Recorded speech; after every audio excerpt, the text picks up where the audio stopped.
আলমারিতে জমা তো থাকবেই, কোনো না কোনো দিন নিশ্চয়ই পড়বে। অনেক অনেক সময় কিনে পড়া হয় না। শ্রীমদ্ ভাগবত গীতা, রামায়ণ, মহাভারত অনেক দাম, 2-2,500 3,000 টাকা দাম।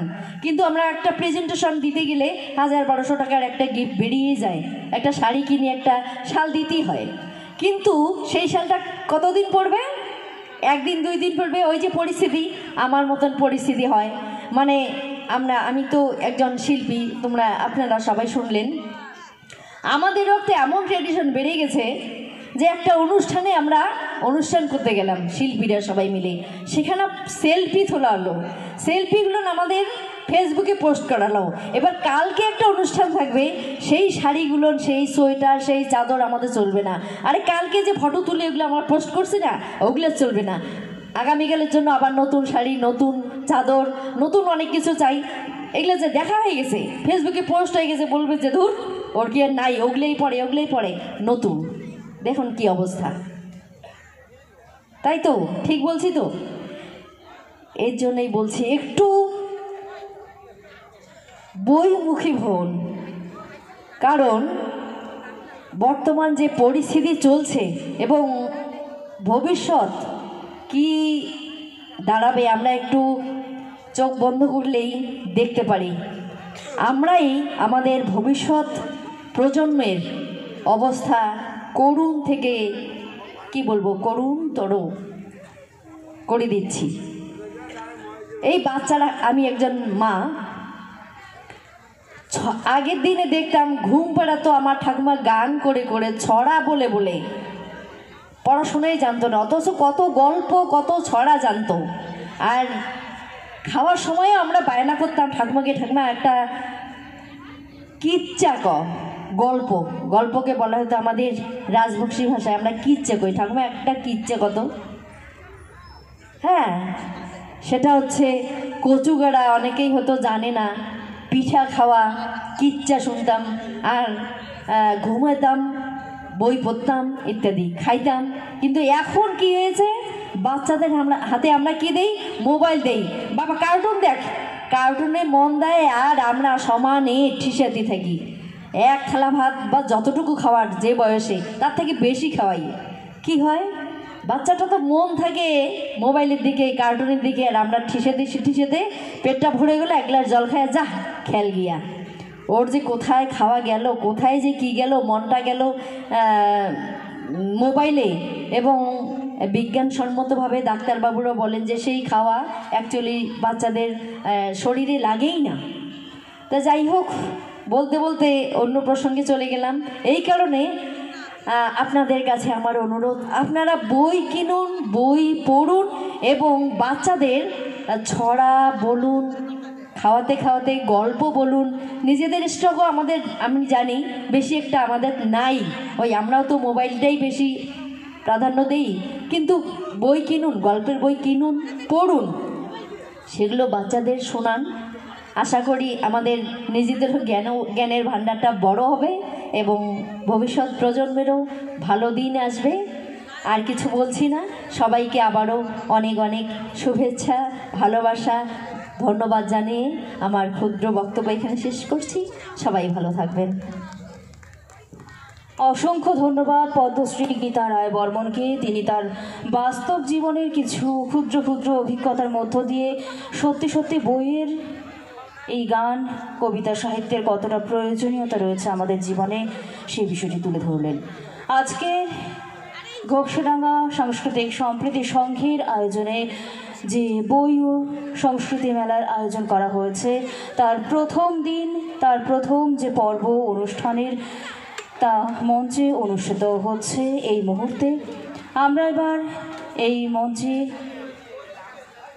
এক বিশেষ বক্তব্য শুনব ঘোকসাডাঙ্গা প্রামাণিক উচ্চ বিদ্যালয়ের প্রধান শিক্ষক সম্মানীয় শ্রী সুদীপ কুমার চক্রবর্তীর কাছ থেকে। স্যারকে আমরা অনুরোধ করছি একটি বিশেষ বক্তব্য, যার বিষয় একটি গ্রামীণ বইমেলার প্রয়োজনীয়তা ও ভবিষ্যৎ। স্যারকে অনুরোধ করছি তার মূল্যবান বক্তব্য তুলে ধরার জন্য।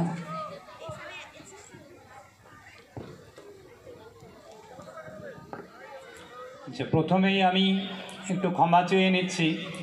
যখন উদ্বোধনটা হয়েছিল তখন আমি ছিলাম, এই মঞ্চেই ছিলাম, কিন্তু তার পরবর্তীকালে আমাদের বিদ্যালয়েরই কিছু বিশেষ কাজের জন্যে, এবং এটা অনিবার্য ছিল, তার জন্য আমাকে একটু সময় চলে যেতে হয়েছিল। যারা এই বইমেলাটার আয়োজন করেছেন তাদেরকে আমি ধন্যবাদ জানাচ্ছি। বিগত 5 বছর ধরে এই বইমেলাটা চলছে। আমার এই বিদ্যালয়ে আসা তারও 5 বছর অতিক্রম করলো। বইমেলাটাও কিন্তু গুটি গুটি পায়ে আস্তে আস্তে চলতে চলতে নাবালক থেকে সাবালকের দিকে যাচ্ছে আস্তে আস্তে। কারণ এভাবে কোনো একটা জিনিস আরম্ভ আমরা করতে পারি। যেমন হুজুকে আমরা মাতি, একবার একটা কিছু করে দিলাম, এবার তারপরে সেটার কন্টিনিউয়েশন বা ধারাটাকে আমরা বজায় রাখতে পারলাম না। ধরুন, একটা বিদ্যালয়ে কোনো শ্রেণীতে আমি কোনোবার ফার্স্ট হলাম, তার পরবর্তীকালে সেটাকে আর ধরে রাখতে পারলাম না, অর্থাৎ কনসিস্টেন্সির একটা অভাব। সেই জিনিসটা কিন্তু ভালো না। প্রথম যখন বইমেলাটা আরম্ভ হয়, বইমেলার চিন্তা করা এটাও কিন্তু একটি বড় ব্যাপার। একটা মেলা একটা মিলনোৎসব। বেশিরভাগ ক্ষেত্রেই আমরা দেখি মেলাগুলো মূলত হয় ধর্মীয়ভাবে। কুচবিহারের রাসমেলা যদি আমরা ধরি, সেটাও একটা ধর্মীয় আকার থেকেই তৈরি হয়েছে। এছাড়া যদি হুজুর সাহেবের মেলা ধরেন, যেটা হলদিবাড়ির দিকে হয়, সেটাও ধর্মভিত্তিক মেলা। কিন্তু বইমেলার চরিত্র এটা সম্পূর্ণভাবে আলাদা। এরকম একটা জায়গায়, ঘোকসাডাঙ্গার মতন একটা জায়গায়, একটি জনপদে এরকম একটা মেলা এটা বসানোর যে ভাব, এটাও কিন্তু অনেক বড় একটি বিষয়। এই চিন্তাটাও একটি সম্মানের বিষয়।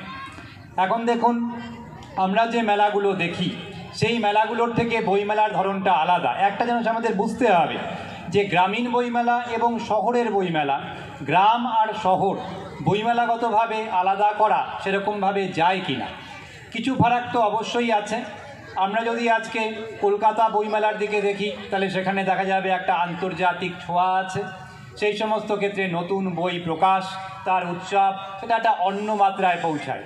কিন্তু আমার মনে হয় ওই বইমেলার থেকে আমাদের এখানে যে বইমেলাটা অনুষ্ঠিত হচ্ছে তার পবিত্রতাটা অনেক বেশি। কারণ কলকাতা বইমেলায় এলাহি ব্যবস্থা, বিশাল বিশাল ব্যাপার, অনেক বড় বড় ব্যাপার। সেখানে আমরা অনেক ক্ষেত্রেই দেখতে পাই প্রচুর ফুড স্টল এবং অন্যান্য রকম জিনিস। অনেকে বইয়ের টানে আসে না, তারা খাবারের টানে আসে। তাহলে আমরা যে উপলক্ষে মেলাটাকে আয়োজন করলাম, যদি আমাদের সেই লক্ষ্য থেকে আমরা ভ্রষ্ট হয়ে যাই এবং অন্যদিকে আমাদের নজর চলে যায়, বইয়ের দিকে নজর না থাকে, তাহলে সেই মেলার যে উদ্দেশ্য আমার মনে হয় সেটা সম্পূর্ণভাবে ব্যর্থ হয়ে যায়। আমাদের এখানে সংক্ষিপ্ত পরিসরে যে মেলাটা তৈরি হচ্ছে, মোটামুটি 25টা মতন স্টল আশা করা যায় এখানে আছে। স্টলগুলো এখনও সম্পূর্ণ হয়নি। গতকালই কুচবিহারের বইমেলা শেষ হয়েছে এবং আজকের থেকে 4 দিনব্যাপী এখানকার বইমেলা আরম্ভ হচ্ছে। এখন বর্তমান সমাজ যেরকম, সেই সমাজকে আমরা অস্বীকার করতে পারি না। বিভিন্ন রকম ক্ষেত্রে ফেসবুক, হোয়াটসঅ্যাপ, ইনস্টাগ্রাম এগুলো তো আছেই। তাহলে এগুলোর একটা হাতছানি আমাদের কাছে আছে। কিন্তু তার পাশাপাশি বইয়ের যে ভূমিকা, এটাকেও আমাদের দেখতে হবে। আমরা এবার বইগুলো সাধারণভাবে প্রিন্টিং টেকনোলজি দিয়ে যে বইগুলো বেরোচ্ছে, আমাদের সামনে যে বইগুলো উপস্থাপিত হচ্ছে, আমরা সেই বইগুলো সেরকমভাবে ফিজিক্যালি পড়ব না, সেই বইগুলোকে আমরা ফেসবুকের মতন বা ইলেকট্রনিক মিডিয়ার হাত ধরে সেরকমভাবে পড়ব। আমরা কিন্তু এখন অনেক ক্ষেত্রেই দেখতে পাই খবরের কাগজের অবস্থাও একটু খারাপ হয়ে গেছে। কারণ অনেকেই যে খবরটা আমরা পাবো, সেই খবরটা তার আগেই আমরা ইলেকট্রনিক মিডিয়াতে দেখে ফেলছি এবং সেটাকে অডিও ভিজুয়াল মিডিয়া